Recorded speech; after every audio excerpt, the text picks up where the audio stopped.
తెలియజేసుకుంటున్నాను. వందనాలు సిస్టర్.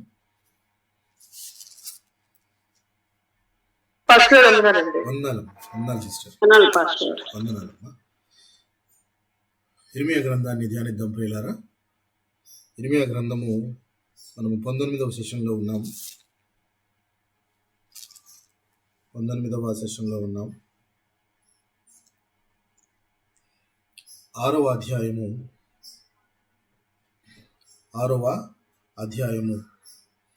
16వ వచనాన్ని చదువుకుని నేటి వాక్యదానాన్ని ప్రారంభించుకుందాం. 6వ అధ్యాయము 16వ వచనాన్ని చదువుకుని నేటి వాక్యదానాన్ని ప్రారంభించుకుందాం. ఇర్మియా గ్రంథము 6వ అధ్యాయము 16వ వచనాన్ని చదువుకుని నేటి వాక్యదానాన్ని ప్రారంభించుకుందాం.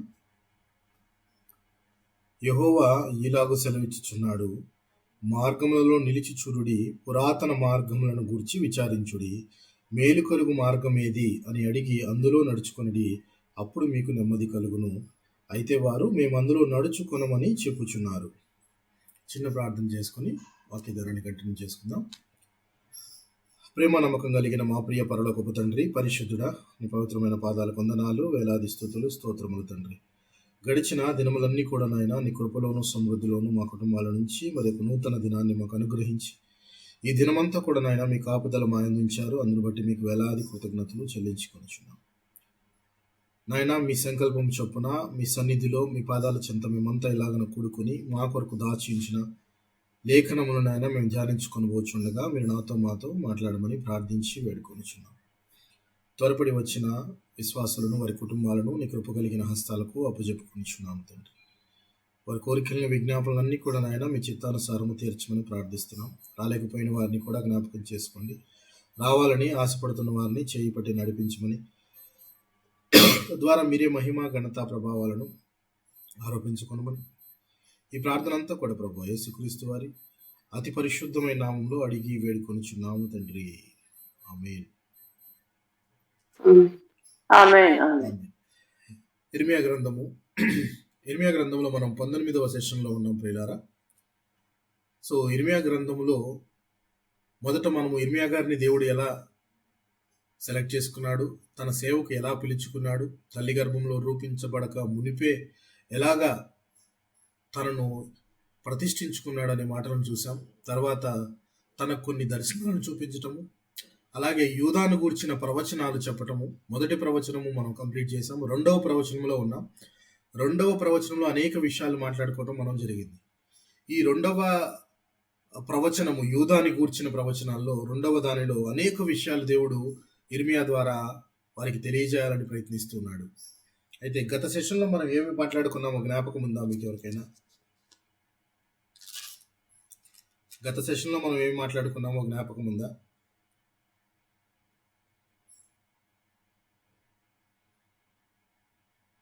గత సెషన్లో ఏమేమి మాట్లాడుకున్నామో జ్ఞాపకం ఉందా మీకు?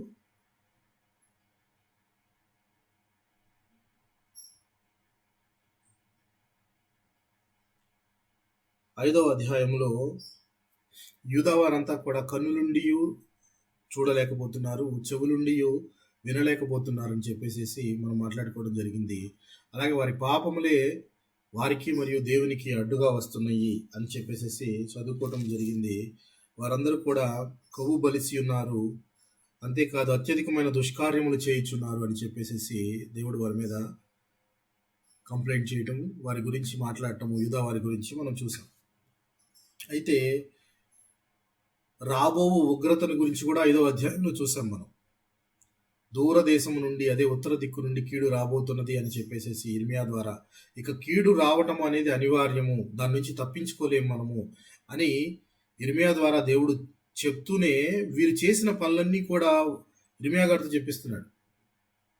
వీరు ఎలా ఉన్నారు, కారణం ఏంటి, ఇంత ఉపద్రవం రావడానికి కారణం ఏంటి, ఇంత దేవుని ఉగ్రత రావడానికి కారణం ఏంటి అని చెప్తూ ఉన్నాడు. చెప్తూ పర్టికులర్గా యూదా వారికి, బెన్యామీనీల వారికి, యెరూషలేములో ఉన్న వారికి వీధిన విచారణ చేసి చూడండి అని ఇర్మియా గారు కూడా చెప్తున్నాడు. యెరూషలేము వీధుల్లో నేను వెతికి చూస్తే ఒక్కడు కూడా నీతిమంతుడు, ఒక్కడు కూడా న్యాయం జరిగించేవాడు కనపడలేదు అని చెప్పి ఇర్మియా గారు బాధపడుతూ పోనీ వీళ్ళలో లేకపోతే గనుల్లోనైనా మంచివాళ్ళు ఉన్నారేమో అని చెప్పి వెళితే గనుల్లో కూడా అలాంటి వారే ఉన్నారు అని చెప్పేసి ఇర్మియా గారు బాధపడటము మనం చూసాం. అయితే ఈ 5వ అధ్యాయంలో 6వ అధ్యాయంలో దేవుడు అంటున్న మాట 7వ వచనాన్ని ఒకసారి మనం గమనిద్దాము. ఈ యొక్క యూదా రాజ్యాన్ని లేక ఈ యొక్క యెరూషలేం పట్టణాన్ని దేవుడు ఒక సియోను కుమార్తెగా పిలుస్తూ తాను ఎంచుకున్న స్థానంలో ఆ యొక్క ప్రాంతము ముట్టడి వేయబోబోతుంది అని చెప్పేసి ఆయన మాట్లాడుతూ 7వ వచనంలో కనుక మనం గమనించినట్లయితే 6వ అధ్యాయము, ఊట తన జలములను పైకి ఉబక చేయునట్లు అది తన చెడుతనమును పైకి ఉబక చేయుచున్నది, బలాత్కారమును దోపుడును దానిలో జీరుగుట్ట వినబడుచున్నది, గాయములను దెబ్బలను నిత్యము నాకు కనబడుచున్నవి. యెరూషలేమా, నేను నీ యొద్ద నుండి తొలగింపబడినట్లును నేను నిన్ను పాడైన నిర్మానుష్య ప్రదేశముగా చేయకుండానట్లు శిక్షకు లోబడుము. దేవుడు ఇప్పుడు చెప్తున్నాడు, నేను నిర్మానుష్యమైన ప్రదేశముగా నేను ఎన్నుకున్న ప్రదేశాన్ని ఈ విధంగా చేయకుండా ఇప్పటికైనా శిక్షకు లోబడు అంటున్నాడు దేవుడు. శిక్ష వేయును అని చెప్పట్లేదు దేవుడు, ఎందుకంటే శిక్ష అనివార్యం, తప్పదు. ఎందుకంటే వీరికి ఒక్కసారి కాదు అనేక మంది ప్రవక్తలు పంపించి దేవుడు వారిని తన మార్గంలోకి నడిపించడానికి ఎన్నో ప్రయత్నాలు చేశాడు. వచ్చిన ప్రతి ప్రవక్తని వీరు నిర్లక్ష్యం చేస్తూనే ఉన్నారు, కానీ ఎవ్వరూ పట్టించుకున్న నాదుడు లేడు. అయితే అందుకు దేవుడు అంటున్నాడు, వారి చెడుతనం ఎలా ఉందంటే నీళ్లు ఉబికి ఎలా పైకి వస్తాయో అలా పాపాలన్నీ ఉబికి పైకి వస్తున్నాయంట. అంత ఎక్కువగా కనబడుతూ ఉన్నాయి వారు చేసిన పాపాలన్నీ కూడా అని కనబడుతూ ఉన్నాయని చెప్తూ వారి గాయములు దెబ్బలు నాకు కనబడుచున్నవి, అందుకని శిక్ష నేను వేయబోతున్నాను, ఆ శిక్షకైనా మీరు లోబడి ఉండండి, ఆ శిక్షకు ఎదురు తిరిగి నాకెందుకు కలగాలి అని చెప్పేసి దాన్ని మీరు ఎదురు తిరిగే వారుగా ఉండకుండా కొన్ని సమయాల్లో శిక్షకు లోబడే వారంగా కూడా మనం ఉండాలి.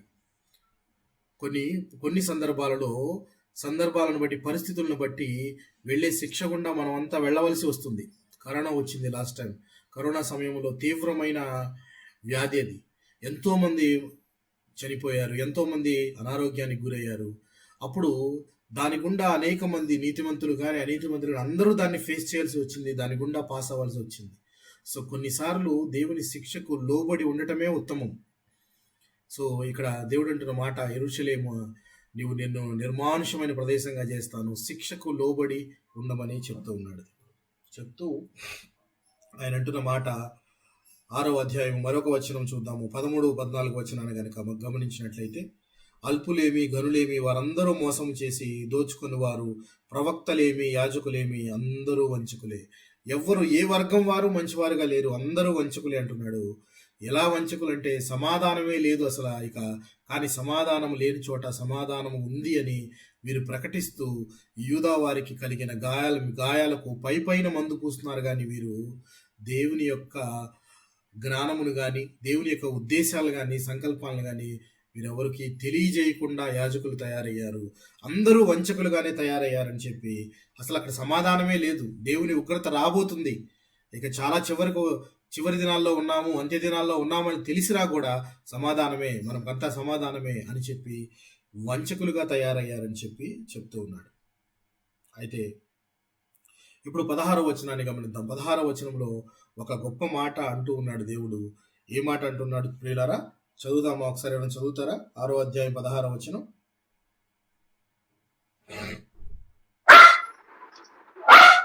యెహోవా ఇలాగ సెలవిచ్చుచున్నాడు, మార్గములలో నిలిచి చూడుడి, పురాతన మార్గములను గూర్చి విచారించుడి, మేలు కలుగు మార్గమేది అని అడిగి అందులో నడుచుకొనుడి, అప్పుడు మీకు నెమ్మది కలుగును. అయితే చెప్పండి, చదవండి. అయితే చివరిగా, అయితే వారు మేము అందులో నడుచుకొనమని చెప్పుచున్నారు. ఇక్కడ ఏమంటున్నాడు దేవుడు అంటే, యెహోవా ఇలాగూ సెలవిచ్చుచున్నాడు, మార్గములలో నిలిచి చూడుడి, పురాతన మార్గములను గూర్చి విచారించుడి, మేలు కలుగు మార్గమేదో అని అడిగి అందులో నడుచుకునిడి, అప్పుడు మీకు నెమ్మది కలుగును అని చెప్పి చెప్తూ ఉన్నాడు. అసలు ముందు మార్గములలో నిలిచి చూడుడి అంటే మనము జనరల్గా 4 వీధులు కలిసే సెంటర్లో ఉండేదాన్ని ఏమంటారు? మనం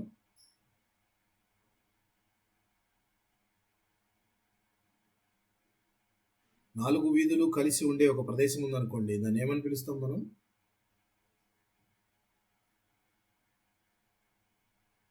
ఏమంటాం ప్రియులారా? చౌరస్తా అంటే ఏంటండి? నార్మల్ లాంగ్వేజ్ లో చౌరస్తా అంటారు. ఓకే. బైబిల్ పరంగా కూడలి. ఎస్, కూడలి అనొచ్చు, లేక సిస్టర్ చెప్పినట్టు చౌరస్తా అనొచ్చు, లేక క్రాస్ రోడ్స్. క్రాస్ రోడ్స్ అంటే నీకు అటు ఇటు ఎక్స్ వేస్తే 4 వైపులా దారి ఉంటుంది. ఇప్పుడు 4 వైపుల దారిలో మనం మధ్యలో ఉన్నాం అనుకోండి, ఏ దారిలో వెళ్ళాలి అనేది ప్రయాణించే ప్రతి వాడికి తెలుసంటారా, తెలియదంటారా? ఒక ప్రయాణం చేసే ప్రతి వాడికి అలాంటి చౌరస్తాలు వచ్చినప్పుడు నేను ఏ మార్గంలో వెళ్ళాలి అనేది తనకు తెలుసు, ఖచ్చితంగా తెలుసు ప్రయాణం చేసే ప్రతి వారికి. మన ఈ జీవిత ప్రయాణంలోనే మనకు ఏ మార్గంలో ప్రయాణించాలో తెలియదు. తెలియకుండా మేలైన మార్గము విడిచి మనము రాంగ్ పాత్లో వెళ్తూ ఉంటాం. ఆధ్యాత్మికంగా ఆత్మీయ మార్గం ఏది, జ్ఞానం కలిగిన మార్గం ఏదో తెలుసుకోలేక మనము ఆ కూడలిలో ఉన్నప్పుడు సరైన మార్గాన్ని మనం తెలియక వేరే రాంగ్ పాత్లో వెళ్ళిపోతూ ఉంటాం. దేవుడు అంటున్న మాట ఏంటంటే, ఇక్కడ నిలిచి చూడండి, నిలిచి చూసి పురాతన మార్గమును గురించి విచారించుడి. పురాతనమైన మార్గము ఏదో విచారించండి. జనరల్గా పురాతనమైనది అనగానే పాత పడిపోయింది, దానికి విలువ లేదు, పాతదండి, చాలా పాతదండి అని అంటారు. కానీ దేవుడు అంటున్నమాట పురాతన మార్గములను గూర్చి విచారించుడి అంటున్నాడు. అయితే అసలు పురాతన మార్గం ఏంటో మనకు తెలియాలి.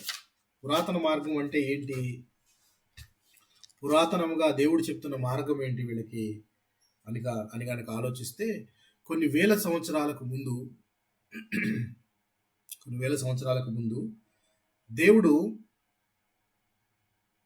దేవుడు తండ్రి అయిన దేవుడు ఇశ్రాయేలీయులకు మధ్య ఒక నిబంధన జరిగింది. అప్పుడు వారిని నడిపించే వ్యక్తి మోషే. వారిద్దరి మధ్య ఒక ఒడంబడిక జరిగింది. That is nothing but covenant అంటారు. ఏమంటారు దాన్ని? ఏమంటారు ప్రియులారా? నిబంధన, కవెనెంట్ అంటారు. ఇక్కడ దేవునికి మరియు ఇశ్రాయేలీయులకు మధ్య ఒక నిబంధన జరిగింది. కవెనెంట్, నిబంధన అంటే ఏంటి అసలు? అంటే ఏ ఇద్దరు వ్యక్తుల మధ్య నిబంధన జరగాలి అని అంటే ఇద్దరు వ్యక్తులు ఉండాలి. ఇద్దరు వ్యక్తుల మధ్య జరిగే ఒక ఒడంబడిక, ఒక ఒప్పందము అని కూడా చెప్పొచ్చు, కవెనెంట్ అని చెప్పొచ్చు. ఈ ఒప్పందాన్ని ఇప్పుడు మనం చదువుకుంటున్న బైబిల్లో మనం పాత నిబంధన, క్రొత్త నిబంధన అంటున్నాము. టెస్టమెంట్ అనేది కూడా is nothing but a covenant. అంటే old covenant and new covenant. అంటే పాత నిబంధన, క్రొత్త నిబంధన. మనం ఓల్డ్ టెస్టమెంట్ అని చదువుతుంటాం, న్యూ టెస్టమెంట్ అని చదువుతూ ఉంటాము. Testament is also refers to A covenant. ఒక నిబంధన జరిగింది. దీన్నే సీనాయి కవెనెంట్ అని కూడా అంటారు. ఎందుకని అంటారంటే, సీనాయి పర్వతం దగ్గర దేవుడు ఒక నిబంధన చేశాడు. అది దేవునికి మరియు ఎవరికి మధ్య? ఇశ్రాయేలీయులకు మధ్య ఒక ఒడంబడిక జరిగింది. దాన్నే మొజాయిక్ కోవెనెంట్ అని అంటారు. మొజాయిక్ కోవెనెంట్ అంటే మోషే ద్వారా ఒక నిబంధన వీరికి వెలువడింది కాబట్టి దాన్ని మొజాయిక్ కోవెనెంట్ అని పిలుస్తారు. ఒక నిబంధన అని పిలువచ్చిపోయినారు. ఈ నిబంధన జరగాలి అని అంటే జాగ్రత్తగా ఆలోచించండి. ఇద్దరు వ్యక్తులు ఉండాలి. ఆ ఇద్దరు పరస్పరము ఒప్పుకోవాలి. ఇదిగో ఈ నిబంధనకు మనము కట్టుబడి ఉంటున్నాము అని, మన ఇద్దరి మధ్య ఒక ఒడంబడిక జరుగుతుంది అని ఒకరికొకరు ఒప్పుకుంటే అది ఒక నిబంధన అని మనము తెలుసుకుంటాం. అయితే మనము బైబిల్లో కనుక చూస్తే 7 రకాల నిబంధనలు కనపడతాయి మనకి. ఎన్ని రకాలండి? ఎన్ని రకాల నిబంధనలు కనపడతాయి? 7 రకాల నిబంధనలు మనకి కనపడతాయి. ఈ 7 రకాలలో ముఖ్యంగా 4 రకాల నిబంధనలు కనుక మనం చూసినట్లయితే, ఒకటి అబ్రహాంతో చేసిన నిబంధన, పాలస్తీనా దేశం గురించి చేసిన నిబంధన, అలాగే మోషే నిబంధన, అలాగే దావీదుతో చేసిన నిబంధన. ఇప్పుడు ఇందులో అబ్రహాముతో చేసింది కానీ, పాలస్తీనా దేశం గురించి కానీ, లేక దావీదుతో చేసిన వాటికి కానీ ఈ యొక్క నిబంధనలో ఉన్న తేడా ఏంటి అని కనుక మనం ఆలోచిస్తే, ఈ 3 నిబంధనలు ఎలాంటివంటే unconditional in nature. Unconditional in nature అంటే అర్థం ఏంటి? ఈ నిబంధనలో మనం చెప్పిన ఈ 3 నిబంధనలు ఏవైతే ఉన్నాయో, అబ్రహాముతో దేవుడు చేసిన నిబంధన కానీ, అలాగే పాలస్తీనా అంటే అప్పుడు కనాను ప్రాంతం గురించి చేసిన నిబంధన కానీ, అలాగే దావీదుతో చేసిన నిబంధన కానీ, ఈ 3 నిబంధనలలో కండిషన్ అనేది ఏమీ లేదు, అన్కండిషనల్ ఇన్ నేచర్ అని అంటారు. ఎలాగా ఒకసారి చూద్దాము మనం. ఎలాగా అబ్రహాము చేసిన నిబంధన మనకు ఐడియా ఉంది కదా. 12వ అధ్యాయం చూద్దామా.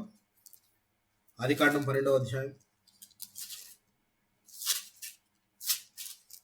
ఆదికాండం 12వ అధ్యాయం చూద్దాం. 12వ అధ్యాయంలో 2-3 వచనాలు కనుక గమనిద్దాం. నిన్ను గొప్ప జనముగా చేసి నిన్ను ఆశీర్వదించి నీ నామమును గొప్ప చేయుదును, నీవు ఆశీర్వాదముగా నుందువు, నిన్ను ఆశీర్వదించిన వారిని ఆశీర్వదించదను, నిన్ను దూషించిన వారిని శపించదను, భూమి యొక్క సమస్త వంశములు నీ యందు ఆశీర్వదించబడునని అబ్రహాముతో అనగా. ఇది అబ్రహాముతో దేవుడు చేసిన నిబంధన. ఇప్పుడు దేవుడు నిబంధన చేసేటప్పుడు అబ్రహాము దీనికి ఒప్పుకున్నాడా? లేకపోతే అబ్రహాము ఆ నిబంధన ఈ నిబంధన నాకు కావాలి, లేకపోతే దీనికి నేను కట్టుబడి ఉంటున్నాను అని, లేక నువ్వు కట్టుబడాలి, లేకపోతే నువ్వు ఇలా చేస్తేనే నీకు ఇది ఇస్తాను అనే దేవుడు అని చెప్పాడు అక్కడ ఏమన్నా? చెప్పలేదు. జాగ్రత్తగా గమనించండి. అబ్రహాంతో చెప్పిన దాంట్లో దెర్ వాజ్ నో కండిషన్. ఆ కండిషన్ ఏమీ లేదు. కానీ గొప్ప జనముగా నిన్ను ఆశీర్వదిస్తాను అని చెప్పేసి చెప్తున్నాడు. నిన్ను శపించిన వారిని శపిస్తాను అంటున్నాడు. నీ యొక్క సంతానాన్ని ఇసుక రేణుల వలె విస్తరింపజేస్తాను అని చెప్తున్నాడు. అదే మాట, అదే నిబంధన అలాగే పాలస్తీనా దేశం గురించి, అంటే కనాను గురించి ద్వితీయోపదేశ కాండం చూద్దాం. ద్వితీయోపదేశ కాండము 30వ అధ్యాయము 3-4 వచనాలను చూద్దాం. 30వ అధ్యాయము 3-4 వచనాలను చూద్దాం. నీ దేవుడైన యెహోవా చెరలో నుండి మిమ్మును తిరిగి రప్పించును. ఆయన మిమ్మును కరుణించి నీ దేవుడైన యెహోవా ఏ ప్రజల్లోకి మిమ్మును చెదరగొట్టెనో వారిలో నుండి తామును మిమ్మును కూర్చి రప్పించును. మీలోనెవరైనను ఆకాశ దిగంతముల నుండి వెళ్ళగొట్టినను అక్కడ నుండి నీ దేవుడైన యెహోవా మిమ్మును సమకూర్చి అక్కడ నుండి రప్పించును.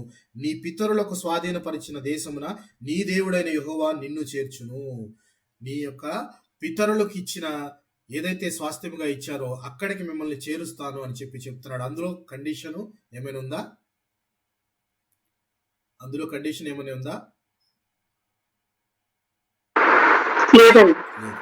అందులో కండిషన్ ఏం లేదు. ఎందుకు కండిషన్ అని మనం అడుగుతున్నాము అని అంటే, నిబంధనల్లో 2 రకాలు ఉంటాయి. ఒకటి అన్కండిషనల్, ఇంకోటి కండిషనల్.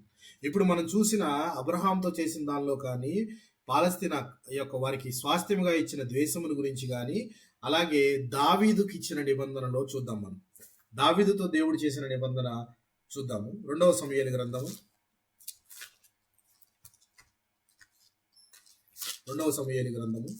7వ అధ్యాయము 7వ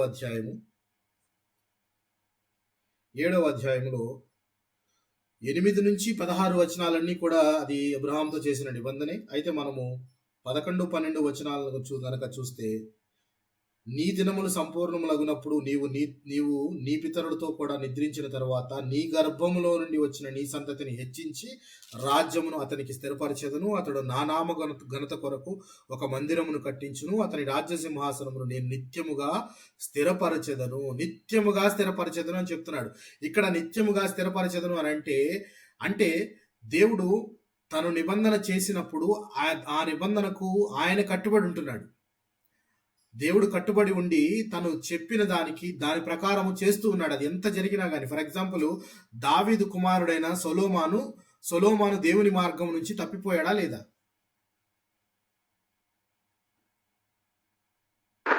తప్పిపోయాడు కదా. అప్పుడు దేవుడు చేసిన నిబంధన అక్కడ ఆపేయాలి కదా. దేవుడు దావీదు సింహాసనాన్ని నేను ప్రతిష్ఠించి నేను నిత్యముగా ఉండేటట్టు స్థిరపరుస్తాను అంటున్నాడు. మరి సొలొమోను దగ్గరికి వచ్చేటప్పటికి జ్ఞాని అయిన సొలొమోనే, గొప్ప మందిరం కట్టించిన సొలొమోనే ఎలాగా ఆ విగ్రహారాధికుడై అన్య రాజ్యాల యొక్క వారి యొక్క భార్యలను చేసుకొని ఆయన స్త్రీలను వివాహమాడి తను కూడా దారి తప్పిపోయినట్లు దేవుడు అతన్ని హెచ్చరించినట్టు కూడా మనం చూసాం. అప్పుడు మనం ఆలోచిస్తే మరి దావీదుతో చేసిన నిబంధనను బట్టి అక్కడికి ఆగిపోవాలి కదా. కానీ దేవుడు నేను నిబంధన చేశాను కాబట్టి బద్ధుడును అని చెప్పేసి అందులో నిత్యముగా స్థిరపరచబడేది దావీదు వంశంలో రాబోయే క్రీస్తుని గురించి కూడా అని చెప్పేసి ఆ ప్రవచనంలో మనం ఇది ద్విముఖ ప్రవచనం అని మనము ఇంతకుముందు కూడా చెప్పుకున్నాం. ఇద్దరు వ్యక్తుల గురించి, ఒకటి సొలొమోను గురించి, మరి ఒకటి ఎవరి గురించి?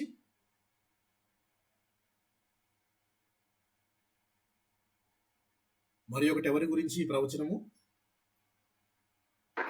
యేసుక్రీస్తు గురించి. నిత్యము స్థిరముగా ఉండే రాజ్యాన్ని స్థాపించాలి అని అంటే అది క్రీస్తుతోనే సంభవము. ఆ క్రీస్తు కూడా దావీదు వంశంలో పుట్టినవాడై ఉండాలి.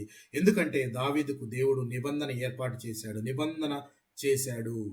సో ఇక్కడ నిబంధన చేసినప్పుడు దేవుడు దానికి బద్ధుడై ఆ ఎవరితో చేశాడో వాళ్ళ యొక్క వంశంలో ఇలాంటివి జరిగినా కానీ దేవుడు తన ప్రకారం, తను చెప్పిన ప్రకారము చేస్తూ వెళ్ళాడు.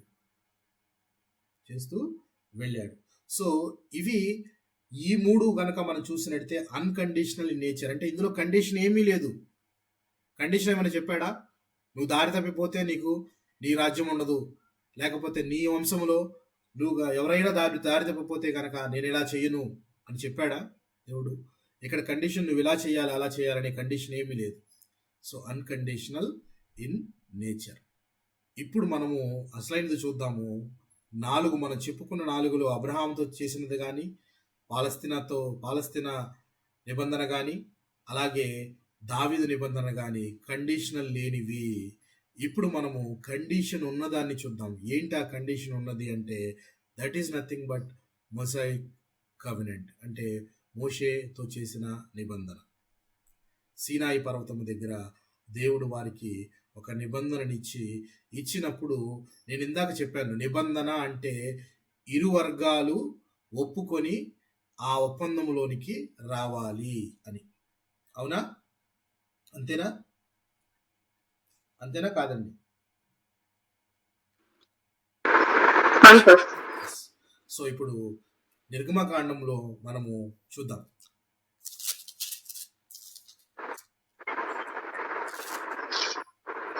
నిర్గమకాండము 19వ అధ్యాయము 5వ వచనాన్ని గమనిద్దాం. నిర్గమకాండము 19వ అధ్యాయము 5వ వచనాన్ని గమనిద్దాం. కాగా మీరు నా మాట శ్రద్ధగా విని నా నిబంధనను అనుసరించి నడిచిన ఎడల మీరు సమస్త దేశ జనులలో నాకు స్వకీయ సంపాద్యమగుదురు. సమస్త భూమియు నాదే కదా. మీరు నాకు యాజక రూపమైన రాజ్యముగాను పరిశుద్ధమైన జనముగాను ఉందరని చెప్పు.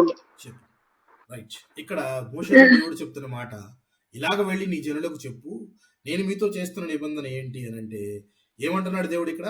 కాగా మీరు నా మాట శ్రద్ధగా విని నా నిబంధనను అనుసరించి నడిచిన ఎడల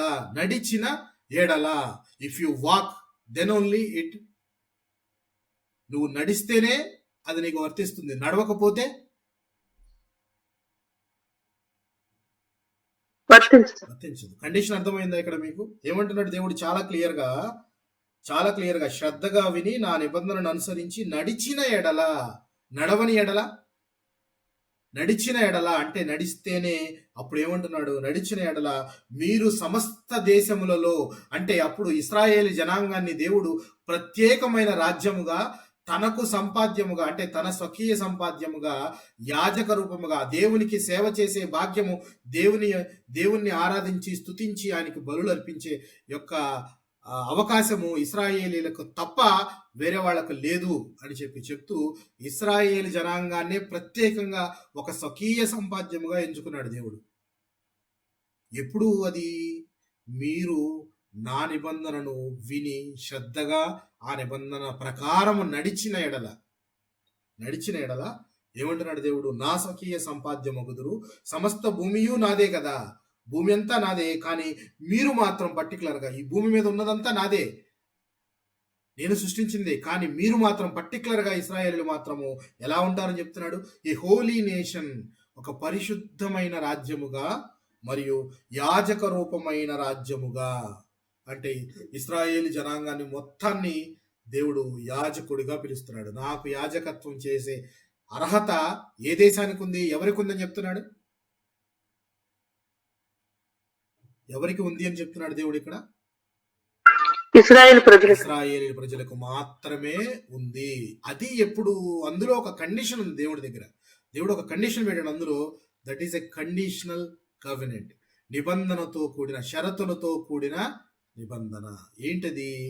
దేవుని యొక్క నిబంధనను శ్రద్ధగా విని దాని ప్రకారము నడుచుకుని ఎడల అప్పుడు మీరు ఒక హోలీ నేషన్గా అవుతారు, నాకు యాజకత్వం చేసే అర్హత సంపాదిస్తారు, సమస్త దేశములలో మీ యొక్క రాజ్యము గొప్ప రాజ్యముగా తీర్చిదిద్దబడుతుంది అని ఈ యొక్క సినాయి పర్వతం దగ్గర ప్రజలకు నిబంధన ఇస్తూ మోషే ద్వారా దేవుడు చెప్పిన మాటలివి. దేవుడు చేసిన నిబంధన ఇది ఇశ్రాయేలీయులతో మోషే ద్వారా ఇచ్చినది. మరి దీనికి వీళ్ళు ఒప్పుకున్నారా? ఇందాక అన్నాం కదా, ఒక ఒప్పందం చేసినప్పుడు ఇద్దరు ఒప్పుకున్నాలి. ఆ ఒప్పందం నేను ఇది ఇస్తున్నాను అని అంటే మీరు దాన్ని ఒప్పుకోవాలి. ఫర్ ఎగ్జాంపుల్ మీరు ముగ్గురే ఉన్నారు. రేపొద్దున ఉదయాన్నే 5 గంటలకి గూగుల్ మీట్ అని చెప్తాను నేను. చెప్పేసి నేను అలా వెళ్ళిపోతే మీరు ఒప్పుకున్నారా లేదా? మీరు ఒప్పుకొని మేము వస్తాము అంటేనే కదా అది జరిగేది. నేను కేవలం చెప్పేసేసి వదిలేసేస్తే అది ఎలా అవుతుంది? అవునా కాదా? అవునా? అవునండి కాదా? అవునండి.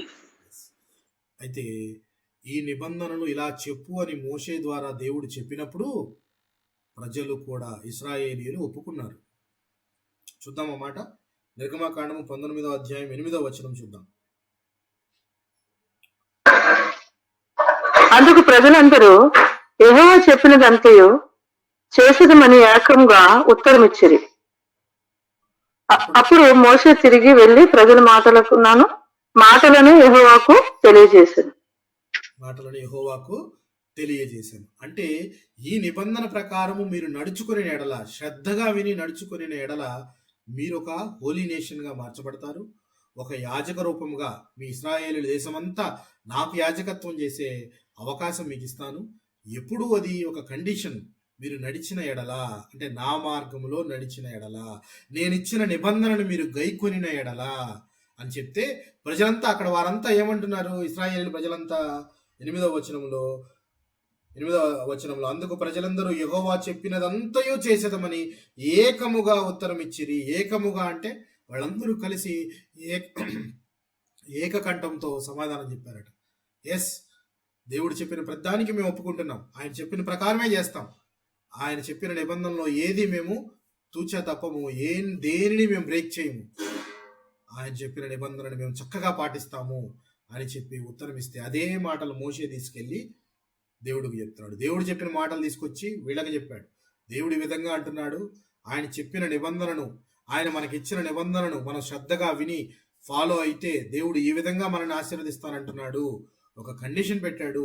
మరి మీకు సమ్మతమేనా అని అంటే అక్కడున్న ఇశ్రాయేలీలంతా ఎస్, మాకు సమ్మతమే అంటారు. ఈ యొక్క నిబంధనని మరొక పేరుతో పిలుస్తారు. This is called bilateral covenant.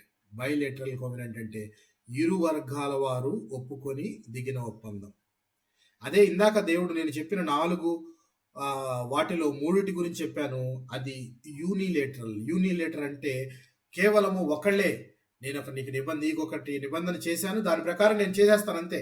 అది నువ్వు ఎలా ఉన్నా కానీ, నువ్వు ఏ విధంగా ఉన్నా కానీ నేను చెప్పిన దానికి బద్ధుడిగా నేను చేసుకుంటూ వెళ్తాను అని చెప్పి దేవుడు అలాగే అబ్రహాంతో చేసిన నిబంధన కానీ, అలాగే మన కనాను దేశం గురించి కానీ, దావీదుతో చేసిన నిబంధన కానీ నిత్యము స్థిరపరుస్తాను అంటే చెప్పిన ప్రకారం చేస్తూ ఉన్నాడు. దానిని మనము యూనిలేటరల్ కోవెనెంట్ అని అంటాము. అయితే మోషేతో చేసిన నిబంధన బైలేటరల్ అంటే ఇరు వర్గాలు ఒప్పుకున్నాడు. దేవుడు చెప్పగానే ఒప్పుకున్నాడు. అలాగే ఈ ఇశ్రాయేలీయుల జనాంగము కూడా మేము చేస్తాము, నీ నిబంధన ప్రకారమే నడుచుకుంటాము, దీనిలో ఏది మేము బ్రేక్ చేయము అని చెప్పి ఒప్పుకున్నారు కాబట్టి ఇది బైలేటరల్ కోవెనెంట్, ఇద్దరు ఒప్పుకున్న ఒప్పందము అని చెప్పచ్చు. అయితే మనం ఇందాక 7 అని చెప్పుకున్నాం కదా, 7లో 4 చెప్పుకున్నాము, 4 నిబంధనలే చూసాము. మరి యొక్క 5వ నిబంధన ఆదాముతో చేసిన నిబంధన. మొట్టమొదటిగా ఆడమిక్ కోవెనెంట్. అది దేవునికి మరియు మానవాళికి మధ్య జరిగిన నిబంధన. ఆదాము కాలంలో ఆదికాండం 3వ అధ్యాయము 16 నుంచి 19 వచనాలు మనం గమనించవచ్చు. మీరు నోట్ చేసుకుంటే తర్వాత చదవగలిగితే ఒకసారి చదవండి. ఆదికాండం 3వ అధ్యాయము 16 నుంచి 19 వచనాలు ఆయన స్త్రీ గురించి చెప్పినవి కానీ ఇవన్నీ కూడా ఇవి దేవునికి మరియు మానవాళికి మధ్య జరిగిన ఒక నిబంధన అని చెప్పొచ్చు, between God and man kind. అలాగే నోవాహు కాలంలో కూడా నోవాహుతో ఒక నిబంధన చేశాడు దేవుడు.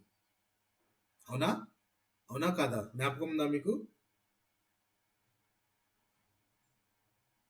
నోవాహుతో చేసిన నిబంధన ఎస్, నోవాహుతో చేసిన నిబంధన. ఈ మొత్తం కలిపితే 6 అయినాయి. 7వది మనం చెప్పుకుందాం, 7వది తర్వాత చెప్పుకుందాం. 6 వరకు యొక్క నోవాహుతో చేసిన నిబంధన అని చెప్పుకున్నాము. ఆదాము మరియు నోవాహుతో చేసిన నిబంధనలు దేవునికి మరియు మానవాళికి మధ్య జరిగినవి. అదే అబ్రహాము అంటే పర్టికులర్గా అబ్రహాంతో చేసింది అది. అలాగే పాలస్తీనా అంటే కనాను, వారు ఉండడానికి చేసిన దేశం. మోషే ధర్మశాస్త్రం అంటే మోషే అంటే ఇశ్రాయేలు జనాంగానికి దేవునికి మధ్య జరిగిన ఒక నిబంధన. దావీదు అంటే దేవునికి మరియు దావీదు సంతతికి మధ్య జరిగిన నిబంధన అని చెప్పుకోవచ్చు. 7వదిగా మనము చివరిదిగా ఇంకొక నిబంధన ఉంది. దాని గురించి మనము చెప్పుకునే ముందుగా దేవుడు అంటున్న మాట ఏంటంటే, పురాతన మార్గాలను విచారించి చూడుడి అని అంటే, ఈ పురాతన మార్గాలలో దేవుడిచ్చిన నిబంధనలను మీరు తీసి చూడండి అని అర్థం. ఇప్పుడు ఈ మార్గాలన్నింటిలో 4 మార్గాల్లో ఉన్నారు. వీళ్ళు వెనక్కి తిరిగి చూడవలసిన మార్గం ఏది? ఏ మార్గము ఉత్తమమైనది? ఏ మార్గము దేవుని జ్ఞానము గురించి తెలియజేస్తుంది, దేవుని యొక్క నిబంధన గురించి తెలియజేస్తుంది? ఏ మార్గం అది? మనకు అర్థమైంది. ఏ మార్గం అంటే ధర్మశాస్త్రానుబద్ధమైన నిబంధన.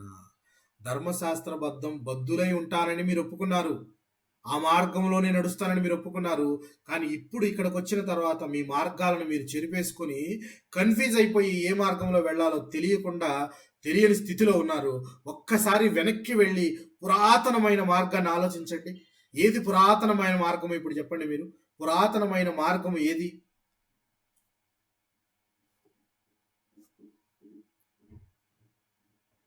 ఏది పురాతనమైన మార్గము?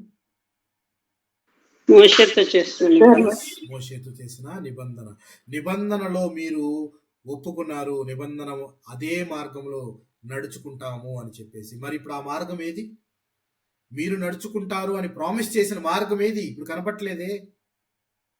ప్రామిస్ చేశారా లేదా? వీళ్ళు ఇశ్రాయేలీలు ప్రామిస్ చేశారా? ఇప్పుడే చూసాం, నిర్గమకాండం 19వ అధ్యాయం 8వ వచనంలో చూసాం మనం. ఎస్, దేవుడు చెప్పిన ప్రతిదీ మేము చేస్తాము అని ఏకకంఠంతో చెప్పారు. అందరూ ఉత్తరం ఇచ్చారు, మేము నడుచుకుంటామని. మరి మీరు నడుచుకుంటారని చెప్పిన మార్గాన్ని మీరే మర్చిపోతే దేవుడు గుర్తు చేస్తున్నాడు, ఒక్కసారి వెనక్కి తిరిగి పురాతన మార్గాన్ని చూడండి, గుర్తు చేసుకోండి. ఆ మార్గము ఉత్తమమైనదా కాదా? మీకిప్పుడు మార్గం ఏదో తెలియని స్థితిలో ఉంటే ఆ మార్గాన్ని గురించి ఆలోచిస్తే అది ఉత్తమమైన మార్గం అనేది మీరు తెలుసుకుంటారు అని చెప్తున్నాడు. అదే ద్వితీయోపదేశకాండంలో ఒక మాట చదువుకొని మనం ముందుకెళ్దాం. ద్వితీయోపదేశకాండం 5వ అధ్యాయము 33వ వచనాన్ని గమనిద్దాం.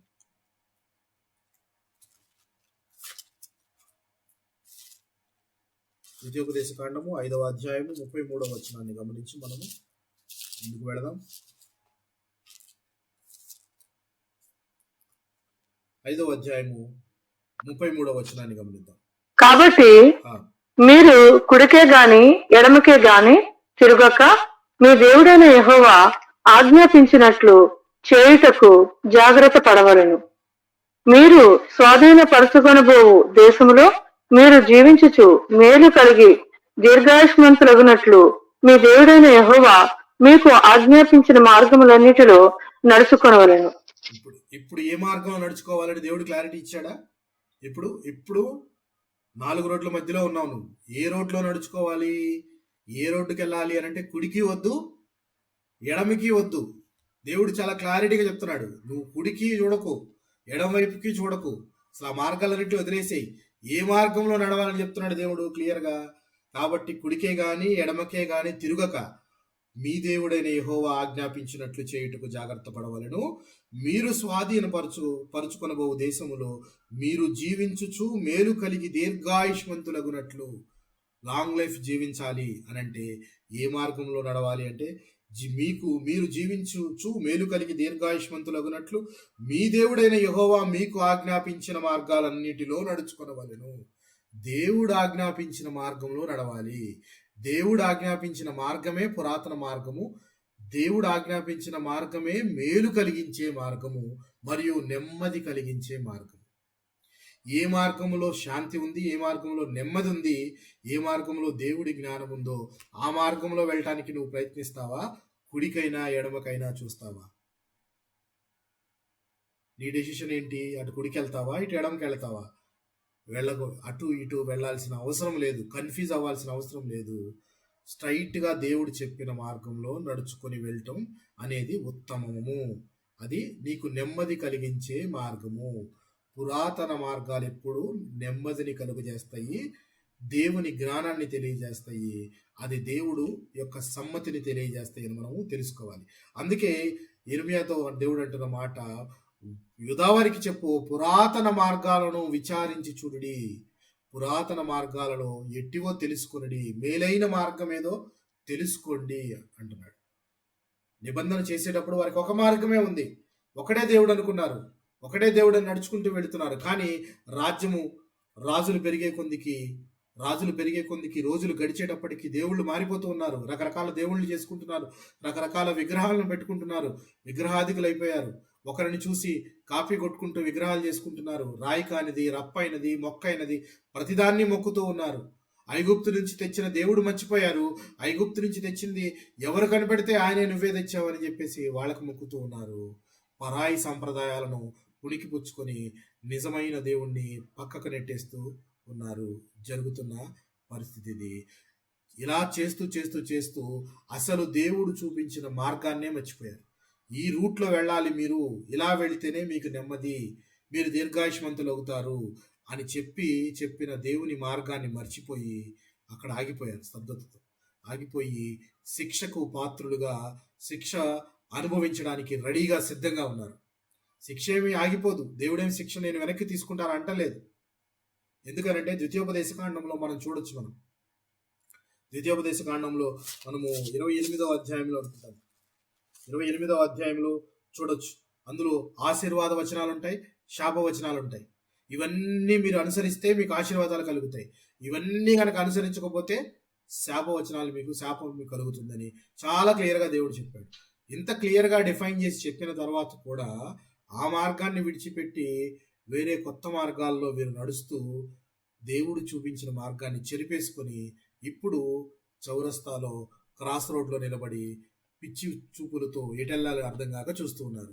ఏది దేవుడు, ఏది మార్గము, ఏది కరెక్ట్ అయిన మార్గం అనేది తెలియక ఆలోచిస్తూ చూస్తూ ఉన్నారు. దేవుడు తన ప్రవక్తలను పంపించి ఇది కరెక్ట్ రూటు, ఇదే రైట్ పాత్ అని చెప్పడానికి ప్రయత్నించిన వీళ్ళు వినని జనాంగంగా ఉన్నారు.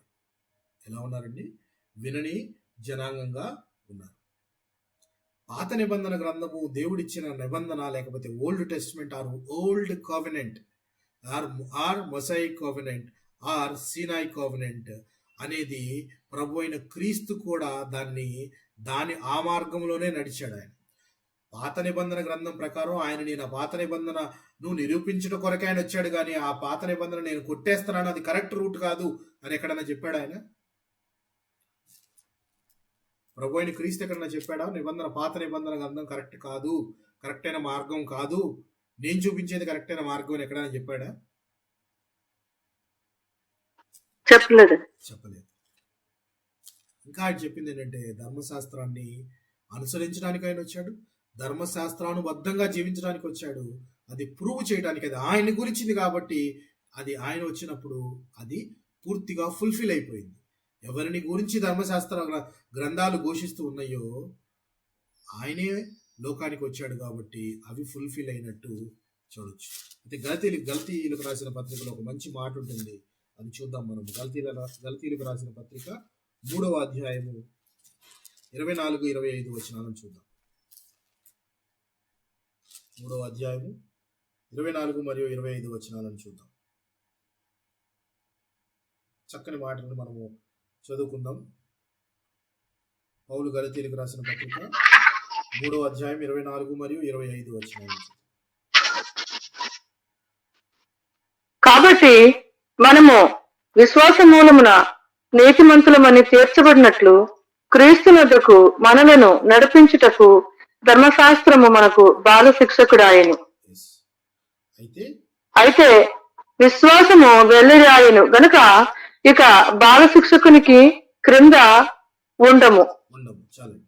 ఇప్పుడు క్రీస్తు దగ్గరికి వెళ్ళాలి అనడానికి ముందు, ఫర్ ఎగ్జాంపుల్ 10వ తరగతి మనము పాస్ అవ్వాలి అని అంటే ముందున్న తరగతులన్నీ చదవాలా లేదా? ముందున్న తరగతులన్నీ పాస్ అవుతూ వస్తేనే 10వ తరగతికి వెళతాం.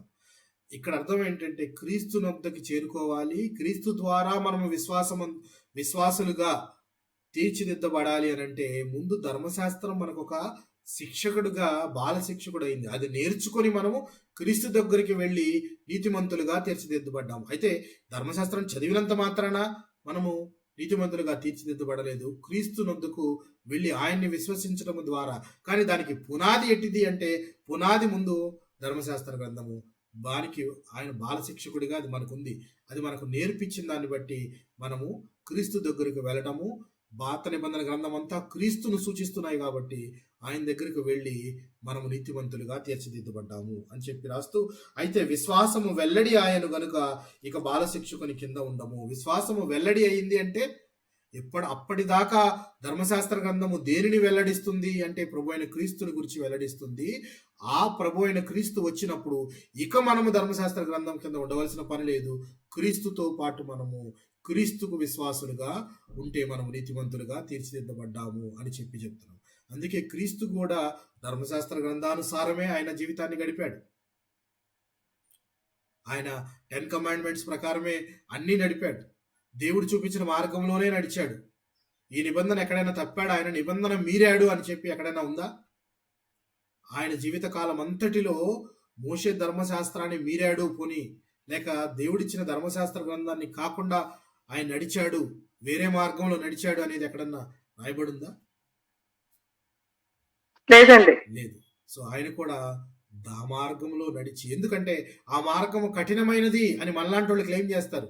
అమ్మో చాలా కష్టం అండి, నరహత్య చేయకుండా, దొంగతనం చేయకుండా, పరులను చూడకుండా, వ్యభిచారం చేయకుండా ఇలాగ ఉండటం చాలా కష్టం అండి, పరులను ఆశించకుండా ఉండటం చాలా కష్టం అంటే ఏది కష్టం నేను చూపిస్తానని చెప్పి దేవుడు ప్రభు అయిన క్రీస్తు లోకానికి వచ్చి ఆ గ్రంథాన్ని ప్రకారము ఆయన జీవిస్తూ ఆ మార్గంలో నడుస్తూ నేను నడిచాను కాబట్టి మీకు నడవడం పెద్ద కష్టమేం కాదు, నేను నరరూపి అయి ఈ మార్గంలో నడిచాను, మీరు ఆరోపణలో ఉన్నారు కాబట్టి మీరు నడవండి, ఈజీ అయింది అని చెప్పి ఆయన మనకు ఒక మాదిరి ఉంచిపోయి వెళ్ళాడు. సో ఆ మాదిరిని చూసినప్పుడల్లా మనము ఆయన మార్గంలో నడవాలి అని మనము తెలుసుకోవాలి. అయితే ఇక్కడ ఇర్మియా గారితో దేవుడు అంటున్న మాట పురాతన మార్గములను విచారించి తెలుసుకొనిది. ఇప్పుడు పురాతన మార్గాలంటే అర్థమైనయండి. ఏ పురాతన మార్గం అంటే ఏది? పురాతన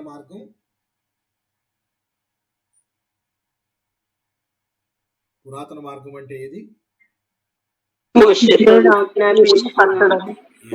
దేవుడు ఆజ్ఞాపించి నడవమన్న మార్గము పురాతన మార్గము. అది మేలైన మార్గము, నెమ్మది కలిగించే మార్గము, జ్ఞానము కలిగించే మార్గము. ఇక్కడ చూద్దాం అన్నమాట. ఇర్మియా గ్రంథం 6వ అధ్యాయము 16వ వచనాన్ని కనుక గమనిస్తే, యెహోవా ఇలాగ సెలవిచ్చుచున్నాడు, మార్గములలో నిలిచి చూడుడి, పురాతన మార్గములను గూర్చి విచారించుడి, మేలు కలుగు మార్గమేదో అని అడిగి అందులో నడుచుకొనిడి. ఇప్పుడు ఇది మేలు కలుగుతుందా, మీరు కీడు కలుగుతుందా? మోషే ధర్మశాస్త్ర గ్రంథాల ప్రకారము దీర్ఘాయుష్మంతులుగా ఉంటారు అంటే అది మేలు కలిగేదేగా మార్గం. మరి దీర్ఘాయుష్మంతులుగా ఉంటారు, మీకు స్వాస్థ్యముగా భూమి వస్తుంది, మీకు ఆశీర్వాద వచనాలు వస్తాయి అంటే ఆ మార్గం ఎప్పుడు మేలైనదే. ఆ మేలైన మార్గంలోకి మీరు విచారించి తెలుసుకొని నడవండి అని అంటే వాళ్ళు ఎలా ఉన్నారు చూడండి. మేలు కలుగు మార్గం ఏదని అడిగి అందులో నడుచుకుని అప్పుడు మీకు నెమ్మది కలుగును. అయితే వారు మేము అందులో నడుచుకొనము అని చెప్పుచున్నారు. రూడ్గా చెప్తున్నారు. ఒక స్టబోన్ ఏమని చెప్తున్నారు? మేము ఆ మార్గంలో నడవము మేము అని. వాళ్ళు చాలా రాతి హృదయం కలిగిన వారిగా మారిపోయి మేము అసలు దేవుని మార్గంలో నడవము అని చెప్పేసి చెప్తున్నారు. అయితే ఇప్పుడు ఇప్పటిదాకా మనం ఇందాక చూసిన వాటిల్లో 6 నిబంధనలు చూసాం. 7వది తర్వాత మాట్లాడుకుందాం అనుకున్నాం కదా. 7వ నిబంధన ఏమై ఉంటుంది మీరు గెస్ చేయగలరా? తన రక్తం చేత మనల్ని కొన్న నిబంధన. వెరీ గుడ్ అమ్మా. That is nothing but called a new covenant, నూతన నిబంధన. పాత నిబంధన, అలాగే మనం అన్ని నిబంధనలను చూసాం. అందులో అబ్రహాముతో చేసిన నిబంధన, పాలస్తీనా గురించి, మోషే ధర్మశాస్త్రము, దావీదుతో చేసిన నిబంధన, అవి 4 అనుకున్నాము. తర్వాత ఆదాముతో చేసిన నిబంధన, నోవాహుతో చేసిన నిబంధన 6 చూసాం. 7వదిగా ఎ న్యూ కవెనెంట్, నూతనమైన నిబంధన, క్రొత్త నిబంధన ఇవ్వాల్సిన అవసరము ఏంటి? క్రొత్తగా నిబంధన ఇవ్వవలసిన అవసరము ఏంటి అనంటే, పాత నిబంధన ఇచ్చినప్పుడు దేవుడు వీరంతా ఒప్పుకొని ఆ నిబంధనను ఉల్లంఘించేశారు. ఒక్కసారి ఉల్లంఘన జరిగింది అంటే ఆ ఒప్పందం అనేది వ్యాలిడ్గా ఉంటుందా, ఉండదా?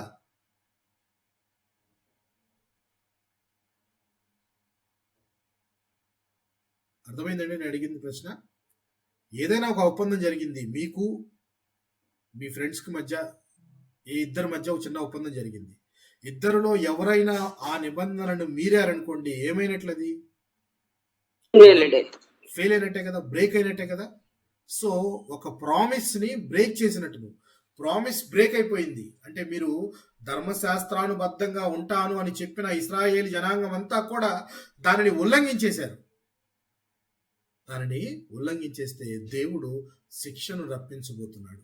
శిక్షను రప్పించబోతూ ఇర్మియా ద్వారా, తన ప్రవక్త ద్వారా దేవుడు చెప్తున్నాడు, నేను ఒక నూతన నిబంధనను వారికి ఇవ్వబోతున్నాను, ఇట్స్ ఎ న్యూ కవెనెంట్ ఇవ్వబోతూ ఉన్నాను అని చెప్పి ఇర్మియా గారి ద్వారానే ఆయన చెప్తున్న దేవుడు అంటున్న మాట గమనిద్దాం. 31వ అధ్యాయాన్ని గమనిద్దాం. ఇర్మియా గ్రంథము 31వ అధ్యాయం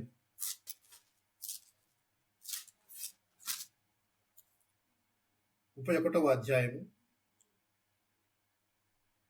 31 నుంచి 33 వచనాలు గమనిద్దాం. ఈ 3 వచనాలు చూద్దాం. 31, 32, 33 వచనాలు గమనిద్దాం. యెహోవా వాక్కు ఇదే, ఆ కాలమున నేను ఇజ్రాయేలు వంశస్థులందరికీ దేవుడినే యుందును, వారు నాకు ప్రజలు యుందురు. యెహోవా ఇలాగు సెలవిచ్చుచున్నాడు, ఖడ్గమును తప్పించు కొనిన వారై జనులు అరణ్యములో దయనొందిరి గనుక 31వ అధ్యాయము, ఇర్మియా గ్రంథం 31వ అధ్యాయము 31, 32, 33. 31, 32. ఇదిగో నేను ఇజ్రాయేలు వారితో యూదా వారితోనూ కొత్త నిబంధన చేయు దినములు వచ్చుచున్నవి. ఇదే యెహోవా వాక్కు. ఇదే యెహోవా వాక్కు. అది ఐగుప్తులో నుండి వారిని రప్పించుటకై నేను వారిని చెయ్యి పట్టుకొనిన దినమున వారి పితరులతో నేను చేసిన నిబంధన వంటిది కాదు.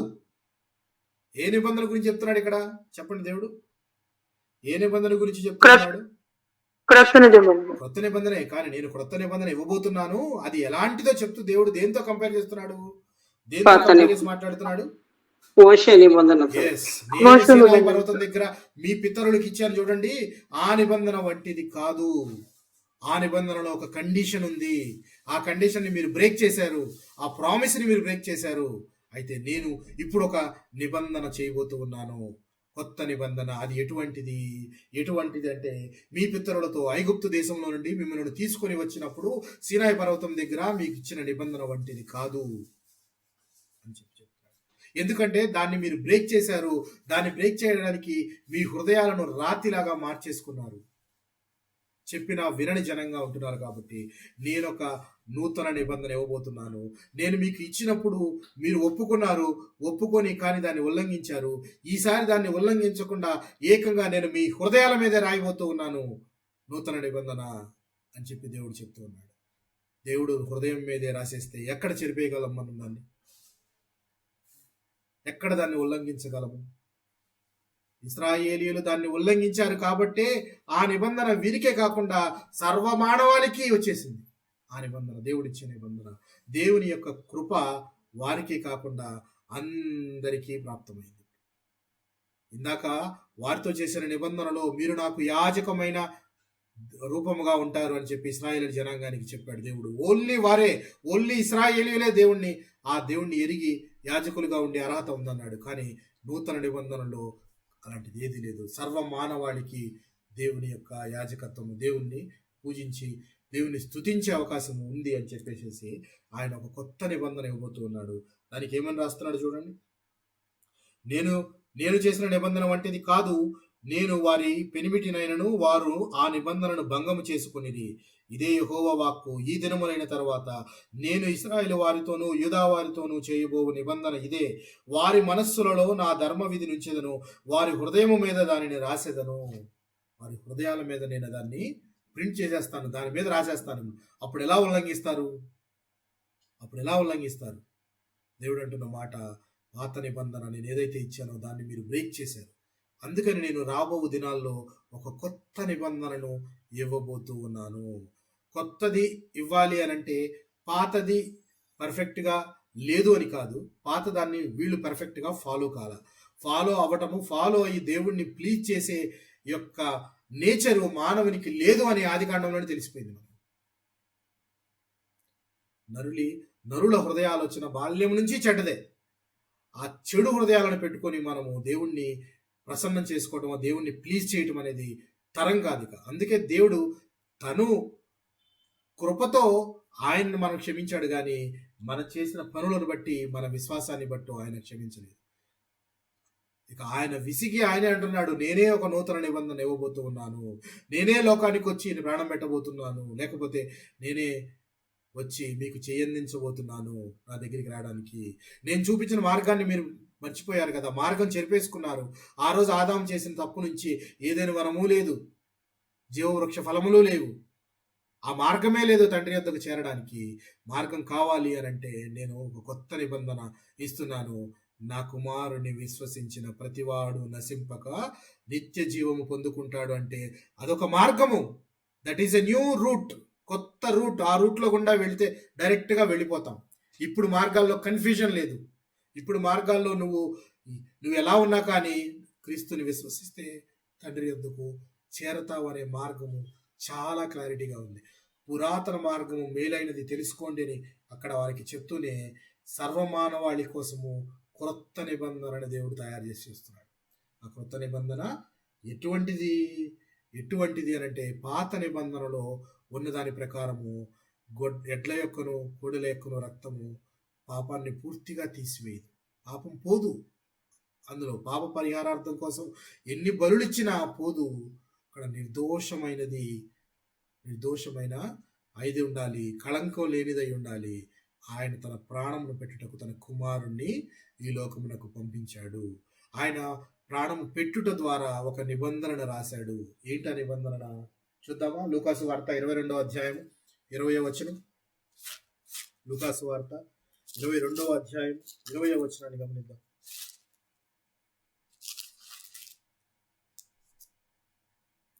22వ అధ్యాయం 20వ వచనం చూద్దాం. ఆ ప్రకారమే భోజనమైన తర్వాత ఆయన గిన్నెయు పట్టుకొని, ఈ గిన్నె మీ కొరకు చిందింపబడుచున్న నా రక్తమూలనైన కొత్త నిబంధన. ఈ క్రొత్త నిబంధన చేసేటప్పుడు ఇక్కడ దేవుడు దీన్ని చేస్తాను అన్నాడు కాబట్టి వచ్చి చేశాడు. కానీ ఇందులో కండిషన్ ఏమన్నా ఉందా? ఈ నిబంధనలో కండిషన్ ఏమన్నా ఉందా? క్రొత్త నిబంధనలో కండిషన్ ఏమన్నా ఉందా? లేదు. దేవుడు తన ప్రాణమును పెట్టి మన పాపములను తీసివేయాలని ప్రాణం పెట్టాడు. అందులో కండిషన్ ఏం లేదు. కండిషన్ ఏం లేకుండా దేవుడు అంటున్న మాట, ఆ ప్రకారమే భోజనమైన తర్వాత ఆయన గిన్నెను పట్టుకొని, ఈ గిన్నె మీ కొరకు చిందించబడుతున్న నా రక్తము వలనైన కొత్త నిబంధన. అంటే రాసే నిబంధన రక్తంతో రాస్తున్నాడు. క్రీస్తు రక్తంతో రాయబడిన నిబంధన, అది నూతన నిబంధన, అది మన హృదయాల మీద రాయబడి ఉంటుంది. అనంటే ఈ నిబంధన ఎప్పుడూ చెరిగిపోకుండా, ధర్మశాస్త్ర గ్రంథములాగా గ్రంథం పెట్టుకోకుండా మన హృదయాల మీద ఉంటుంది. ఎప్పుడు హృదయంలో ఉండవలసిన పాయింట్ ఏంటంటే, ఆయన మన కొరకు ప్రాణము పెట్టాడు. That is a new covenant. ఆయన మార్గాన్ని మన కొరకు తెరిచాడు. అది ఒక నూతన నిబంధన అని చెప్పి మనకి అర్థమవుతుంది. వెనక ఇశ్రాయేలు జనాంగం అంతా కూడా పురాతన మార్గాల్ని వాళ్ళు రిజెక్ట్ చేశారు. మాకు అక్కర్లేదు అని వారి మార్గాలను వారు చెరిపేసుకున్నారు. వారి మార్గాలను వారు చెరిపేసుకుంటే దేవుడు చేసిన నిబంధన, ఈ నిబంధన ఇశ్రాయేలీలకే కాకుండా సర్వమానవాళికి వచ్చింది. ఈ కొత్త నిబంధన, ఈ నిబంధన అనేది దేవునికి మరియు ఎవరెవరికి మధ్య?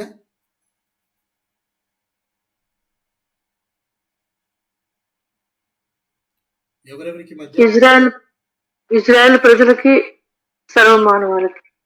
లేదు సిస్టర్, అందరికి సర్వమానవాళికి సరిపోతుంది. దేవునికి మరియు సర్వమానవాళికి మొత్తానికి.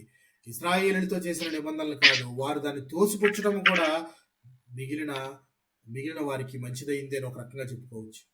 వారు దాన్ని పురాతన మార్గాన్ని రిజెక్ట్ చేయడం వల్ల దేవుడు ఒక కొత్త నిబంధన ఇస్తే అది not only belongs to Israelites, it belongs to the whole nation. మొత్తం దేశానికి, మొత్తం ప్రపంచానికి ఒక నిబంధన వచ్చింది. దానిలో కండిషన్ లేదు, అందులో గొప్పవాడు లేడు, చిన్నవాడు లేడు, ఆ కులమని లేదు, వీడని లేదు. ఎవరైనా కానీ క్రీస్తుని విశ్వసించి ఆయన వద్దకు వస్తే నిత్య జీవమునకు అర్హులు. దేవుని మార్గం ఓపెన్ చేయబడుతుంది. ఇప్పుడు పురాతన మార్గం చూడాల్సిన పని లేదు. ఇప్పుడున్న మనకు దేవుని మార్గం క్లియర్గా ఉంది. కుడి ఎడమకు చూడాల్సిన అవసరం లేదు. క్రీస్తు మార్గమే దేవుని మార్గము, క్రీస్తు మార్గమే సరి అయిన మార్గము, రైట్ పాత్. ఇప్పుడు మనం రైట్ పాత్ లో ఉన్నాము. ఇప్పుడు మనం పురాతన మార్గాల గురించి ఆలోచించాల్సిన అవసరం లేదు. కానీ ఇశ్రాయేల్, యూదా వారికి దేవుడు చెప్తున్న మాట, మీరు పురాతన మార్గాలను విచారించి తెలుసుకోనండి, మేలైనది ఏదో చూసి తెలుసుకోండి అని చెప్తున్నాడు. వాళ్ళు తెలుసుకోము అని క్లియర్గా చెప్పేస్తున్నారు. మాకు అవసరం లేదు అని రిజెక్ట్ చేసేస్తున్నారు. ఇక దేవుడు ఏమంటున్నాడు? ఇసుకు చెంది ఇక మీరు మారరు, అందుకని నేనే మిమ్మల్ని క్షమిస్తున్నాను అని ఒక కృపను మన కోసము దాచిపెట్టాడు. ప్రపంచమంతా కూడా ఆయనలో కృప ఇవ్వబడింది పిల్లరా. అయితే సామెతల గ్రంథంలో ప్రత్యేకంగా ఒక అధ్యాయం మనం చదవాల్సిన అవసరం ఉంది ఈ సందర్భంగా. ఎందుకైనా ముందు తీద్దాం, చూడండి. సామెతల గ్రంథము 3వ అధ్యాయము.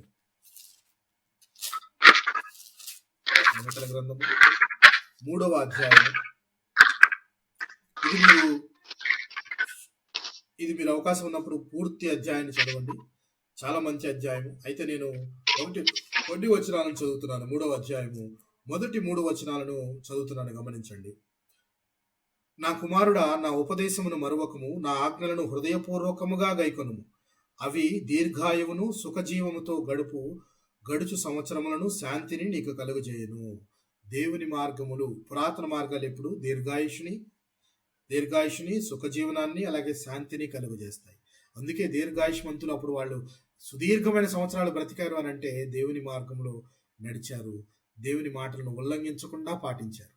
ఇప్పుడు దేవుని మార్గమే లేదు కాబట్టి చాలా షార్ట్ లైఫ్స్ అయిపోయినాయి. చూడండి, శాంతిని నీ కలుగజేయను, దయను సత్యమును ఎన్నడూను నిన్ను విడిచిపోనీయకము, వాటిని కంఠభూషణముగా ధరించుకొనుము, నీ హృదయమును పలక మీద వాటిని రాసుకొనుము. అప్పుడు దేవుని దృష్టి యందును మానవుల దృష్టి యందును నీవు దయనుంది మంచివాడమని అనిపించుకుందువు. చూడండి పిల్లలు. అలాగే 11వ వచనం గమనిద్దాం. నా కుమారుడా, యెహోవా శిక్షను తృణీకరింపవద్దు, ఆయన గద్దింపునకు విసుకవద్దు. తండ్రి తనకు ఇష్టుడైన కుమారుని గద్దించు రీతిగా యెహోవా తాను ప్రేమించిన వారిని గద్దించును. దేవుడు ప్రేమించిన వారిని గద్దిస్తాడట. ఆ శిక్షకు మనం లోబడే వారంగా ఉండాలి. అంటే ప్రేమించే తండ్రి శిక్షిస్తాడు కూడా. శిక్షించినప్పుడు మనము బాధపడో భయపడో అక్కడి నుంచి వెళ్ళిపోయే వారంగా ఉండకుండా శిక్షకు లోబడే వారముగా ఉండాలి అని చెప్తున్నాడు. చూడండి, యెహోవా తాను ప్రేమించిన వారిని గద్దించును. చూడండి, అయితే జ్ఞానము సంపాదించిన వాడు ధన్యుడు. జ్ఞానం ఎక్కడుంది ప్రియులారా? ప్రభు దగ్గర ఉంది. జ్ఞానములు అన్ని ఆయనలో గుప్తమై ఉన్నాయి. సో జ్ఞానం సంపాదించుకున్నట అంటే ఆయన మార్గంలో నడిచి వెళ్ళటము ఎంతో కరెక్ట్ పాత్. సో జ్ఞానము సంపాదించిన వాడు ధన్యుడు, వివేచన కలిగిన నరుడు ధన్యుడు. వెండి సంపాదించుకున్నట కంటే జ్ఞానము సంపాదించటం మేలు, అపరంజి సంపాదించట కంటే జ్ఞానలాభం నొందుట మేలు, పగడముల కంటే అది ప్రియమైనది. మనం ఇహలోకంలో ఆలోచించే వాటన్నిటి కూడా ఇవన్నీ ఏమీ ఉపయోగకరమైనది కాదు. దేవుని జ్ఞానము గొప్పది. ఆ జ్ఞానాన్ని సంపాదించుకోవాలి. ఆ మార్గంలో నడవడానికి మనం సిద్ధపరచుకోవాలి. కానీ మనము ఏ మార్గంలో వెళ్ళాలో తెలియకుండా ఇంకా మనము ఆత్మీయంగా వెనకబడి ఉన్నామేమో, ఆత్మీయ దశలో ఆ మార్గంలో మనం ఎక్కడన్నా వెనకబడి ఉన్నామేమో మనము తెలుసుకోవాలి. వీటన్నిటి బదులు మనకున్న ఆస్తినిచ్చైన దేవుని జ్ఞానాన్ని సంపాదించుకోవడానికి మనము ముందుకు రావాలి.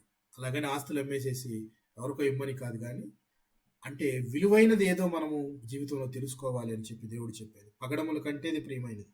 నీ ఇష్ట వస్తువులన్నీ దానితో సమానములు కావు. దాని కుడి చేతిలో దీర్ఘాయువును, దాని ఎడమ చేతిలో ధనవంతులు ధనఘనతలను ఉన్నవి. దాని మార్గములు రమ్య మార్గములు, రమ్యమైన మార్గములు అట అంది చెప్తున్నాడు దేవుడు. రమ్యమైన మార్గములు అంటే దేవుడు చెప్పే ప్రతి మార్గము రమ్యమైనది, దీర్ఘాయుష్నిస్తుంది, శాంతినిస్తుంది, నెమ్మదిని కూడా కలుగు చేస్తుంది. సో ఇప్పుడు ఇట్ ఈస్ అవర్ టర్న్, మన బాధ్యత మనం ఏ మార్గాన్ని చూజ్ చేసుకుంటాము అనేది. ఎందుకంటే దేవుడు ఒక చాయిస్ ఇచ్చేసి, ఒక నిబంధన చేసి, ఒక మార్గం చూపిస్తే ఇశ్రాయేలులంతా దాన్ని బ్రేక్ చేసి ఆ మార్గంలో మేము నడవము అని అన్నారు. ఇక దేవుడు ఒక కొత్త నిబంధన ఇవ్వబోతూ ఉన్నాడని చెప్పి చెప్తూ ఉన్నాడు. ఇర్మియా ద్వారా కూడా చెప్తూ ఉన్నాడు. ఏమని? నూతన నిబంధనను వారికి నేను ఇవ్వబోతున్నాను. అది ఎటువంటిది? ఆ రోజున నేను సీనాయి పర్వతం దగ్గర వీరి పితరులకు ఇచ్చిన నిబంధన వంటిది కాదు. వారి హృదయ పలక మీద నేను డైరెక్ట్గా రాస్తాను, అదిక చెరిగిపోదు అన్నట్లుగా. అంటే ప్రభు అయిన క్రీస్తు యొక్క పుట్టుక, మరణము, పునరుత్థానము మనం ఎన్నడూ మర్చిపోలేని విధంగా మన హృదయ పలకల మీద రాసేసాడు దేవుడు. అది భద్రపరుచుకునే విధంగా ఉంది. మర్చిపోలేని సంఘటనగా మనకు అది మన జీవితాల్లో కనబడిపోతుంది పిల్లలు. అయితే యెషయా గ్రంథంలో ఒక మాట చదువుకొని మనం ముగించుకుందాం. యెషయా గ్రంథము 64వ అధ్యాయం 6వ వచనాన్ని గమనిద్దాం.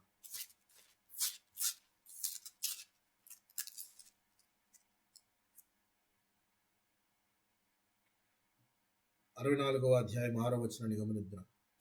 మేమందరము అపవిత్రుల వంటి వారమైతిమి, మా నీతి క్రియలనియు మురికి గుడ్డల వలె ఆయను. మేమందరము ఆకువలే వాడిపోతిమి, గాలివాన కొట్టుకొని పోవునట్లుగా మా దోషములు మమ్మను కొట్టుకొని పోయెను. నీ నామమును బట్టి మొరపెట్టి వాడొకడును లేకపోయెను అని చెప్పి. మన నీతి క్రియలు అయితే ఎలా ఉన్నాయట? మురికి గుడ్డల వలె ఉన్నాయి. మన క్రియలను బట్టి కూడా దేవుడు కృప చూపించలేదు. కేవలం ఆయన ప్రేమించాడు కాబట్టి మనకు ఆయన కృపనిచ్చాడు. దేవుడు లోకాన్ని ఎంతో ప్రేమించాడు. అందుకే దేవుడు సృజించినప్పుడు కూడా తన పోలిక చొప్పున జనులను సృజించాడు. తన పోలిక చొప్పున దేవుడు సృజించాడు అని అంటే జనరల్గా ఆలోచించండి. మనం కూడా మన పిల్లలు లేకపోతే మన కుటుంబాలలో వీడి తాతలాగున్నాడు, లేకపోతే వీడి అమ్మమ్మలాగున్నాడు అనుకోవటం, వాళ్ళని చూసి మురిసిపోతూ ఉంటారు. ఎందుకంటే ఒక మనిషిని పోలిన మనిషిని చూస్తేనే అంత ఆనందం కలుగుతుంది. అవునా కాదా? అవునంటారా కాదంటారా? అవునండి. ఒక మనిషిని పోలిని చూసిన మనిషి. అదే దేవుడు తన పోలిక చొప్పున అందరినీ సృజించాడు అనట. మరి తన పోలిక చొప్పున సృజించినప్పుడు ఇంకెంత ఆయన లోకాన్ని ప్రేమించి ఉండాలి. లోకాన్ని ఎంతో ప్రేమించాడు కాబట్టి వీరు మార్గము చెరిపేసుకున్నా కానీ మరలా నేను వాళ్ళకి ఒక కొత్త మార్గాన్ని ఇస్తాను, దాని ద్వారా నా దగ్గరికి రావాలి వీరు అని చెప్పి క్రీస్తు మార్గాన్ని మనకందరికీ చూపించాడు దేవుడు. సో క్రీస్తు మార్గం ద్వారా మనమంతా ఆయన దగ్గరికి వెళ్ళే వారంగా ఉండాలంటే క్రీస్తుని విశ్వసించి ఆ మార్గంలో నడిచే వారంగా మనం ఉండాలి. అయితే ఇశ్రాయేలీయులు అయితే, యూదా జనాంగం పర్టికులర్గా, వారికి ఇచ్చిన పురాతన మార్గాలను వారు తెలుసుకోకపోగా వాటిని రిజెక్ట్ చేశారు. వాళ్ళ అన్నదమ్ములైతే ఎప్పుడో దారి తప్పిపోయారు. ఎవరు? ఉత్తర దేశము. ఎప్పుడో దారి తప్పిపోతే దేవుడు ఆల్రెడీ వాళ్ళకి తీర్పు తీర్చేసేసి వాళ్ళని అషూరులు చెరకు పంపించేశాడు 722 BCలో. అయితే ఇప్పుడు ఇర్మియా గారి కాలంలో ఉన్నాం మనము. ఇర్మియా గారి కాలంలో రాబోతున్న ఉగ్రతను దేవుడు ఇక కొద్ది రోజుల్లో వీరి మీదకి శిక్ష రాబోతుంది అని తెలియజేసే రోజుల్లో దేవుడు చెప్తున్న మాటలు ఇవి. చూడండి ఎంతగా ఎన్నెన్ని మంచి మాటలు, ఎలాంటి మాటలు దేవుడు చెప్తున్నాడో ఇంకా వినకుండా ఉన్నారు. వాళ్ళు ఎంత మొండిగా ఉన్నారంటే మేము ఆ మార్గంలో నడవము అని చెప్పి ఎంత ఇదిగా చెప్తున్నారో ఒకసారి చదువుకొని మనం ముగించుకుందాం. చూడండి ఇర్మియా గ్రంథము 6వ అధ్యాయము ముందా చదువుకున్న వచనాన్ని చదువుకుందాం. 6వ అధ్యాయం 16వ వచనాన్ని చదువుకుందాం. యెహోవా ఇలాగూ సెలవిచ్చుచున్నాడు, మార్గములో నిలిచి చూడుడి, పురాతన మార్గములను గురించి విచారించుడి, మేలు కలుగు మార్గమేదో అని అడిగి అందులో నడుచుకుని, అప్పుడు మీకు నెమ్మది కలుగును. అయితే వారు మేము అందులో నడుచుకొనమని చెప్పుచున్నారు. మేము నడుచుకోము అని చాలా క్లియర్గా వీళ్ళు చెప్తూ ఉన్నారు. ఇక దేవుడు, ఇక మీరు శిక్షను తప్పించుకోలేరు, శిక్ష రాబోతుంది, భరించండి అని చెప్పేసి ఆయన చెప్పబోతూ ఉన్నాడు. ప్రియుల, రాబోయే ఉగ్రతను ఇర్మియా ద్వారా తెలియజేస్తూ ఉన్నాడు. ఏది మేలుకరమైన మార్గమో మన జీవితాల్లో మనం కూడా ఎరగాలి. ఎరిగి కూడా ఇంకా మనం నటిస్తూ నిద్రపోతూ ఉన్నామంటే ఇక మనం ఎవరూ ఏమీ చేయలేరు. క్రీస్తు మార్గాన్ని ఎరిగి కూడా మనం అందులో నడవడానికి ఇంకా ఆలోచిస్తూ ఉన్నాము అని అంటే అది చాలా బాధాకరమైన విషయం. అయితే పాత నిబంధన వంటిది కాకుండా ఒక న్యూ కోవెనెంట్ అనేది దేవుడు ఇస్తూ ఉన్నాడని చెప్పేసి మనం ఇక్కడ అర్థమవుతుంది ప్రియులారా. సో మనమంతా కూడా క్రీస్తు మార్గాన్ని ఎరిగి ఆ మార్గంలో నడిచే వారముగా ఉండాలి అని చెప్పేసి దేవుడు మనకు తెలియజేస్తూ ఉన్నాడు ప్రియులారా. దేవుడు కొద్ది మాటలను మన వెనికిడిలో దీవించి ఆశీర్వదించును గాక. ఆమేన్. ఇప్పుడు వచ్చిన మీ అందరికీ మరోసారి హృదయపూర్వక వందనాలు తెలియజేస్తాను.